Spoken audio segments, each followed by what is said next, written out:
കേരള സർക്കാർ കോടിക്കണക്കിന് രൂപ ചെലവഴിച്ച് വികസന കാര്യങ്ങൾക്കായി ജനങ്ങളുടെ അഭിപ്രായം തേടാനെന്നുള്ള വ്യാജേന തെരഞ്ഞെടുപ്പ് പ്രവർത്തനം നടത്തിയാണ്. സർക്കാരിൻ്റെ ഖജനാവിൽ നിന്ന് പണം ചെലവഴിച്ചിട്ടാണ് വികസന കാര്യങ്ങൾക്ക് വേണ്ടിയിട്ടുള്ള ജനങ്ങളുടെ അഭിപ്രായം തേടാൻ വേണ്ടി സ്വന്തം പാർട്ടിക്കാരെ തന്നെ വോളണ്ടിയർമാരാക്കി വെച്ചുകൊണ്ട് സർക്കാരിൽ നിന്ന് ശമ്പളം കൊടുത്തുകൊണ്ട് ഇതുവരെയുള്ള ഗവൺമെൻറ്റിൻ്റെ നേട്ടങ്ങൾ ജനങ്ങളുടെ വീടുകളിൽ എത്തിക്കാനുള്ള ലഘുലേഖകൾ കൊടുത്തുകൊണ്ട് തെരഞ്ഞെടുപ്പ് പ്രവർത്തനം ആരംഭിച്ചിരിക്കുന്നത്. അവർ തെരഞ്ഞെടുപ്പ് പ്രവർത്തനം നടത്തുന്നതിൽ ഞങ്ങൾക്ക് യാതൊരു വിരോധമില്ല. പക്ഷെ സർക്കാരിൻ്റെ ഖജനാവിൽ നിന്ന് പണം എടുത്തുകൊണ്ട് ഈ പരിപാടി നടത്തിയാൽ ഞങ്ങൾ ഏതറ്റം വരെയും നിയമയുദ്ധം നടത്തി ആ പണം തിരിച്ചടപ്പിക്കും, ഖജനാവിലേക്ക് തിരിച്ചടപ്പിക്കും ആ പണം. കാരണം സർക്കാർ ചെലവിൽ തെരഞ്ഞെടുപ്പ് പ്രചരണം നടത്തണ്ട. വികസനം ഈ 10 കൊല്ലം ഭരിച്ചിട്ടാണ് ഇനിയാണ് ജനങ്ങളോട് അഭിപ്രായം ചോദിക്കാൻ പോകുന്നത്. ഇനി എന്താ അഭിപ്രായം ചോദിക്കാനും ജനങ്ങളോട്? 10 കൊല്ലം ജനങ്ങളോട് ചോദിക്കാത്ത അഭിപ്രായം തെരഞ്ഞെടുപ്പ് പ്രഖ്യാപിക്കാൻ പോകുന്നതിൻ്റെ തൊട്ട് തലേ മാസം വീടുകളിൽ കയറി ഇറങ്ങി ആ വ്യാജമാണ് യഥാർത്ഥത്തിൽ. ഇതുവരെയുള്ള സർക്കാരിൻ്റെ കുറിച്ച് പ്രകീർത്തിച്ചുകൊണ്ടിരിക്കുന്ന ലഘുലേഖകൾ വീടുകളിൽ എത്തിക്കാനാണ് ചെയ്യുന്നത്. പാർട്ടിക്കാരാണ്. CPM കൊടുത്തിരിക്കുന്ന കത്തുണ്ട് ഇതുമായി ബന്ധപ്പെട്ട്. CPM കൊടുത്തിരിക്കുന്ന കത്തുണ്ട് പാർട്ടി പ്രവർത്തകരെ ഇതിൽ പങ്കെടുപ്പിക്കണമെന്ന് പറഞ്ഞുകൊണ്ട്. അപ്പോൾ പാർട്ടി പ്രവർത്തകർക്ക് സർക്കാരിൽ നിന്ന് പണം കൊടുത്ത് രാഷ്ട്രീയ പ്രവർത്തനം നടത്തുന്ന പരിപാടി കേരളത്തിൽ നടക്കില്ല, അത് പിൻവലിക്കണം. രണ്ടാമത് CITU കത്ത് കൊടുത്തിരിക്കുകയാണ്. ലോക്കൽ ബോഡിയിലെ ടെക്നിക്കൽ അസിസ്റ്റൻറ്റുമാരെ മുഴുവൻ സ്ഥിരപ്പെടുത്തണമെന്ന്. CITU കൊടുത്ത കത്താണ് മന്ത്രി ഇവരെ സ്ഥിരപ്പെടുത്താൻ വേണ്ടിയിട്ട് ഫോർവേഡ് ചെയ്തിരിക്കുന്നത്. ആ പരിപാടി നടക്കില്ല. കാരണം കോടതി ഉത്തരവുകൾ അനുസരിച്ച് താൽക്കാലിക ജോലിക്കാരെ ഇപ്പോൾ സ്ഥിരപ്പെടുത്താൻ പറ്റില്ല.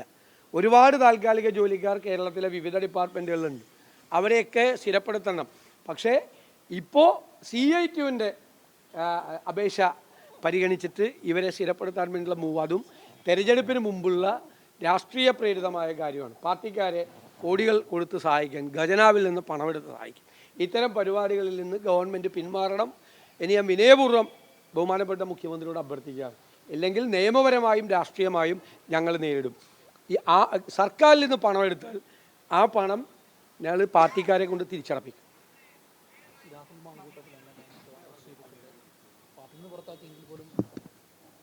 എങ്കിൽ പോലും ഞാൻ എന്താ പറയേണ്ടത്?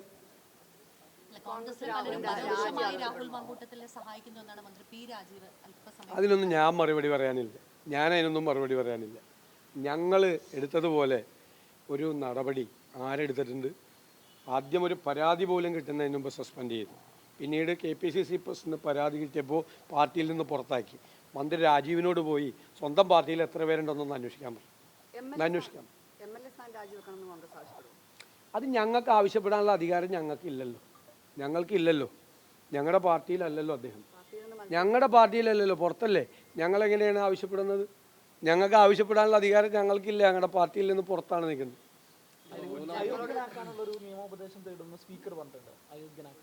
അല്ല, അതൊക്കെ നിയമപരമായ ഏത് വഴികളിലൂടെ പോകുന്നതിനും നിയമത്തിൻ്റെ വഴിക്ക് പോകും.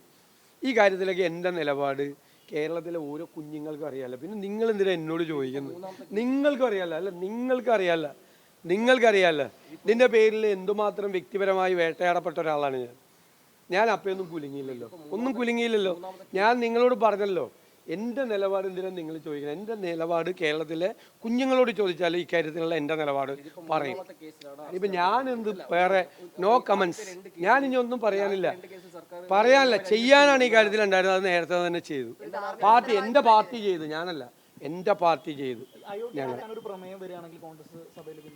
അപ്പം ആലോചിക്കും. വരട്ടെ, സാങ്കല്പിക ചോദ്യമല്ലേ. വരുമ്പോൾ അപ്പം ആലോചിക്കാം. ഞാനല്ലല്ലോ പറയേണ്ടത്, പാർട്ടിയല്ലേ തീരുമാനമെടുത്ത് പറയേണ്ടത്. ഇതുമായി ബന്ധപ്പെട്ട ഒരു തീരുമാനവും ഞാൻ ഒറ്റയ്ക്കെടുത്തതല്ല. എല്ലാം പാർട്ടി ഒരുമിച്ചെടുത്ത തീരുമാനം, ആലോചിച്ചെടുത്ത തീരുമാനം. ഞാൻ നോ കമൻസ്. ഞാനതിനെക്കുറിച്ച് ഒരു കമൻറ്റും പറയാം.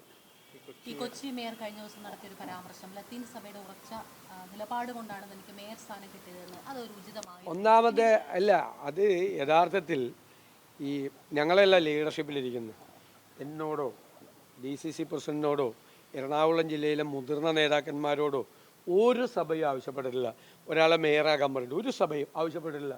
ലത്തീൻ സഭ പ്രത്യേകിച്ച് ഞങ്ങൾക്ക് അവരുമായിട്ടൊക്കെ ആ സഭാധ്യക്ഷന്മാരുമൊക്കെ ആയിട്ട് നല്ല വ്യക്തിപരമായ ബന്ധമുള്ളതാണ്. അവരൊരിക്കലും അസംബ്ലി സീറ്റിൽ പോലും അവർ സ്ഥാനാർത്ഥിയെ നിർത്തണമെന്നോ സ്ഥാനാർത്ഥിയുടെ പേരോ പറയാത്ത ആളുകളാണ്. പ്രത്യേകിച്ച് എറണാകുളം, കോട്ടപ്പുറം, കൊച്ചി രൂപതകളിലൊക്കെയുള്ള ലത്തീൻ സഭകളിൽ അവരൊരിക്കലും പറഞ്ഞിട്ടില്ല ഞങ്ങളോട്.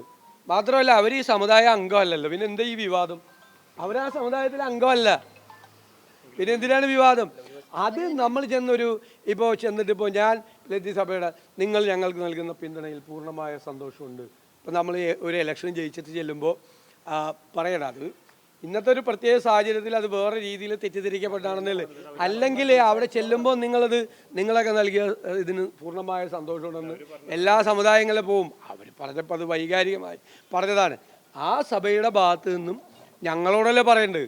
ഒന്നുകിൽ എന്നോട് പറയണം, അല്ലെങ്കിൽ DCC പ്രസിഡന്റിനോട് പറയണം, അല്ലെങ്കിൽ ജില്ലയിലെ ഏതെങ്കിലും മുതിർന്ന നേതാക്കന്മാരോട് പറയണം. അവരെ വലിച്ചഴക്കരുത്, കാരണം അവരെ ഇതിനകത്തേക്ക് വലിച്ചഴക്കരുത്. കാരണം അവരാരും ഒരിക്കലും ഞങ്ങളോട് സംസാരിച്ചിട്ടില്ല. ഞാൻ 25 വർഷമായിട്ട് MLA ആയിട്ട് ഇരിക്കുന്നതല്ലേ, 25 വർഷമായിട്ട് MLA ആയിട്ട് ഇരിക്കുന്ന ഒരാളല്ല. അവരൊന്നും ഒരു കാര്യത്തിൽ ഇടപെടാറില്ല. എനിക്കെതിരെ കഴിഞ്ഞ പ്രാവശ്യം മത്സരിച്ചത് ലത്തീൻ സമുദായ അംഗമാണ്. അപ്പോഴും അവർ ആളെ ജയിപ്പിക്കാനും ഇടപെട്ടിട്ടില്ല. മനസ്സിലായില്ലേ? അവരന്നിനും ഇടപെടില്ല.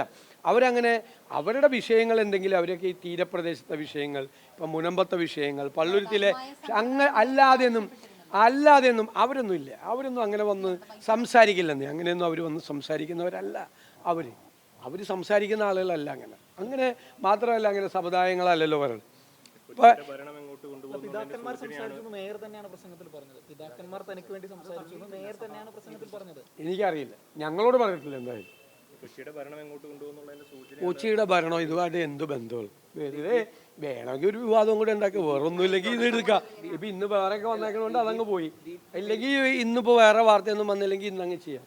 ദീപ്തി മേരി വർഗീസ് ഓൾറെഡി ഒരു പരാതി കൊടുത്തിരുന്നു KPCCക്ക്. അപ്പോൾ അതിനിടയിലാണ് ഇപ്പോൾ ഇവരെന്നെ പറഞ്ഞിരിക്കുന്നത് പിതാക്കന്മാർ സംസാരിച്ചത്. അപ്പോൾ ഒരു കൃത്യമായ എനിക്കറിയില്ല, അതിനെക്കുറിച്ച് എനിക്കില്ല. അവിടെ KPCCക്ക് ഒരു പ്രൊസീജിയറുണ്ട്. ആ പ്രൊസീജിയർ ഞാൻ നേരത്തെ പറഞ്ഞു കൃത്യമായി പാലിച്ചിട്ടാണ് എല്ലാ സ്ഥലത്തും ഇത് ചെയ്തിരിക്കുന്നത്. എല്ലാ സ്ഥലത്തും. അല്ലാത്ത സ്ഥലത്തെ പറ്റി കംപ്ലയിൻറ്റ് ചെന്ന് കഴിഞ്ഞാൽ ചെയ്യാം. ഞാനതിൻ്റെ ഡീറ്റെയിൽസ് ഞാൻ പറയാൻ പാടില്ല. KPCCയുടെ പ്രൊസീജിയർ എല്ലാവരോടും വിളിച്ചൊറ്റയ്ക്ക് ചോദിച്ച് അവരുടെ ഇതാണ്. അതിൽ ഓരോരുത്തർക്ക് എത്രയാണ് കിട്ടിയെന്ന് പറയാൻ പാടില്ലാത്ത ഒരാളായതുകൊണ്ട് ഞാൻ പറയുന്നില്ല. ആ പ്രൊസീജിയർ അനുസരിച്ച് മുതിർന്ന നേതാക്കൾ ഇരുന്ന് ഓരോ കൗൺസിലർമാരോട് അഭിപ്രായം ചോദിച്ചെടുത്തിരിക്കുന്ന ഒരു തീരുമാനമാണ്. ഒരു പ്രൊസീജിയർ വയലേഷനും അവിടെ ഈ ജില്ലയിൽ എങ്ങും നടന്നിട്ടില്ല. ഏതെങ്കിലും ജില്ലയിൽ നടന്നിട്ടുണ്ടെങ്കിൽ അത് പരാതി കൊടുത്ത് അത് പാർട്ടി പരിശോധിക്കുകയും ചെയ്യും. അത്രയേ ഉള്ളൂ, വേറെ ഒന്നുമില്ല. ഈ ശബരിമല സ്വർണ്ണക്കുള്ള കേസിൽ ഈ തന്ത്രിയുടെ അറസ്റ്റോട് കൂടിയിട്ട് പലരും രക്ഷിക്കാനുള്ള ശ്രമം നടത്തുന്ന ഒരു വിമർശനം നിലനിൽക്കുന്നുണ്ട്. അതായത് മുൻ മന്ത്രിയെ ചോദ്യം ചെയ്തു, അത് അവരൊന്നും അറസ്റ്റ് ചെയ്യുന്നില്ല എന്നൊരു വിമർശനം നിൽക്കുന്നത്. ഞാൻ പറയണത്, ആരാണെങ്കിലും ഈ കേസിൽ കുറ്റം ചെയ്താൽ നിയമത്തിൻ്റെ മുന്നിൽ കൊണ്ടുവരണം. ആരാണെങ്കിലും കൊണ്ടുവരണം. ശബരിമല തന്ത്രിയെ പോലെ ഒരാളെ അറസ്റ്റ് ചെയ്യുമ്പോൾ അദ്ദേഹത്തിൻ്റെ ഇൻവോൾവ്മെൻ്റ് എന്താണ് ഈ കേസ്, ഏത് കാര്യത്തിലാണ് അദ്ദേഹം ഈ കേസിൽ ഒരു പ്രതിയായത്, എന്തിനാണ് അറസ്റ്റ് ചെയ്തതെന്ന് പറയേണ്ട ഒരു ബാധ്യത കൂടി SITക്ക് ഉണ്ട്. അത്രയേ ഉള്ളൂ. ആരാണെങ്കിലും ഇപ്പം മന്ത്രിയെ അറസ്റ്റ് ചെയ്ത് കഴിഞ്ഞാലും ഒരു മന്ത്രിയെ പെട്ടെന്ന് അറസ്റ്റ് ചെയ്യുമ്പോൾ എന്താണ് മന്ത്രിയുടെ പങ്കാളിത്തം? മന്ത്രിയെ അറസ്റ്റ് ചെയ്താലും തന്ത്രിയെ അറസ്റ്റ് ചെയ്താലും അവരുടെ പങ്കാളിത്തം എന്താണ് എന്ന് വ്യക്തമാക്കണം. ഇപ്പം മുൻ ദേവസ്വം ബോർഡ് പ്രസിഡന്റുമാരെ അറസ്റ്റ് ചെയ്ത സമയത്ത് അവരുടെ പങ്കാളിത്തം എന്താണ് എന്ന് കോടതിയിൽ വളരെ വ്യക്തമായിട്ട് പറയാറുണ്ട്. അപ്പോൾ അവർ ജാമ്യാപേക്ഷ കൊടുക്കുമ്പോഴും മറ്റത്. അതുപോലെ ശബരിമല തന്ത്രി എന്ന് പറയുന്ന ഒരു വളരെ പ്രധാനപ്പെട്ട സ്ഥാനത്തിരിക്കുന്ന ഒരാളാണ്. അദ്ദേഹത്തെ അറസ്റ്റ് ചെയ്യുമ്പോൾ ഏത് കാരണത്തിൻ്റെ പശ്ചാത്തലത്തിലാണ് അറസ്റ്റ് ചെയ്തിരിക്കുന്നത്, എന്ത് ഗ്രൗണ്ടിലാണ് അറസ്റ്റ് ചെയ്തിരിക്കുന്നതെന്ന് ഒരു പൊതുസമൂഹത്തോട് പറയുന്നത് നന്നായിരിക്കും എന്നാണ് എൻ്റെ അഭിപ്രായം. അത് നാളെ ഒരു മുൻ മന്ത്രിയെ അറസ്റ്റ് ചെയ്ത് കഴിഞ്ഞാലും ഇത് തന്നെ വേണം. ഞാൻ വളരെ കൃത്യമായിട്ട് പറഞ്ഞിട്ടുണ്ടല്ലോ, ഞങ്ങൾ SITയുടെ പ്രവർത്തനത്തിൽ ഞങ്ങൾ ഒരു സംശയവും രേഖപ്പെടുത്തുന്നില്ല. SITയുടെ മീതെ മുഖ്യമന്ത്രിയുടെ ഓഫീസിൽ നിന്ന് സമ്മർദ്ദം ചെലുത്താൻ ശ്രമിച്ചപ്പോഴാണ് ഞാൻ പറഞ്ഞത്. സമ്മർദ്ദം ചെലുത്തി അവർ ആ സമയത്ത് തെരഞ്ഞെടുപ്പ് കാലത്ത് ഇവരെയൊന്നും ചോദ്യം ചെയ്യാതെ ഒന്ന് നീട്ടിക്കൊണ്ടുപോകാൻ ശ്രമിച്ചു. അത് കോടതി അത് തന്നെ പറഞ്ഞു ഇല്ലേ? തെരഞ്ഞെടുപ്പ് കഴിഞ്ഞപ്പോൾ കോടതി അതേ അഭിപ്രായം തന്നെ പറഞ്ഞു. ഒരു മന്ദഗതിയിലായി അന്വേഷണം എന്ന് പറഞ്ഞു. അന്വേഷണം നന്നായി കൊണ്ടുപോട്ടെ. ഹൈക്കോടതി നിയമിച്ച ഒരു SIT ആണ്. ഹൈക്കോടതിയിൽ ഞങ്ങൾക്ക് പൂർണ്ണമായ വിശ്വാസമുണ്ട്. ഹൈക്കോടതി നിയമിച്ച ഹൈക്കോടതിയുടെ സൂപ്പർവിഷനിൽ നടക്കുന്ന അന്വേഷണമാണ്. ആ അന്വേഷണം നടക്കട്ടെ. പക്ഷേ ഒരാളെ അറസ്റ്റ് ചെയ്ത് റിമാൻഡ് ചെയ്യുമ്പോൾ എന്താണ് അയാളുടെ പങ്ക് എന്നുകൂടി പറയുന്നത് നന്നായിരിക്കും. ഇപ്പം നിങ്ങൾക്കറിയോ? ഇല്ല. എനിക്കറിയോ? ഇല്ല. അതുകൂടി ചെയ്യണം. അതിപ്പോൾ നാളെ ഒരു മുൻ മന്ത്രിയെ അറസ്റ്റ് ചെയ്ത് കഴിഞ്ഞാലും മുൻ ദേവസ്വം ബോർഡ് പ്രസിഡന്റ് അറസ്റ്റ് ചെയ്താലും ആ കാരണം കൂടി പറയണം, എന്താണ് ഇൻവോൾവ്മെൻ്റ് എന്ന്. അത് പറഞ്ഞാൽ നന്നായിരിക്കും. അത്രയേ ഉള്ളൂ എനിക്ക് പറയാം. നിയമത്തിൻ്റെ വഴിക്ക് പോകും. അത്രയേ ഉള്ളൂ.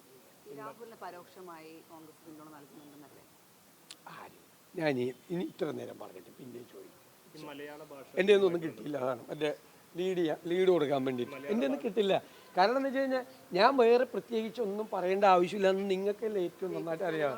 നിങ്ങൾക്ക് നന്നായിട്ട് അറിയാമല്ല. ജയിപ്പിച്ച ജനങ്ങളോടുള്ള ഉത്തരവാദിത്വമല്ലേ കോൺഗ്രസ് നിറവേറ്റിയത്.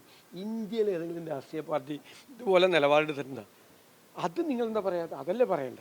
ഈ മലയാള ഭാഷാ ബില്ലുമായി ബന്ധപ്പെട്ട് കർണാടക സർക്കാർ വലിയ വിമർശനമാണ് ഉന്നയിക്കുന്നത്. അപ്പോൾ നമ്മുടെ സംസ്ഥാനത്തെ കോൺഗ്രസ് നേതൃത്വത്തിന് ഞങ്ങളതിൻ്റെ വിശദാംശങ്ങൾ പരിശോധിക്കുന്നതല്ല. പരിശോധിച്ചിട്ട് അഭിപ്രായം പറയാം തീർച്ചയായിട്ടും. നിയമസഭയിൽ എല്ലാവരും ഐക്യകണ്ഠേന പാസ്സാക്കിയ ഒരു ബില്ലാണ് അത്. അത് പരിശോധിച്ചിട്ട് പറയാം. എന്ത് സാഹചര്യത്തിലാണ് അവരെങ്ങനെ വിമർശിക്കുന്നതെന്ന് പരിശോധിച്ചിട്ട് തീർച്ചയായിട്ടും പറയാം.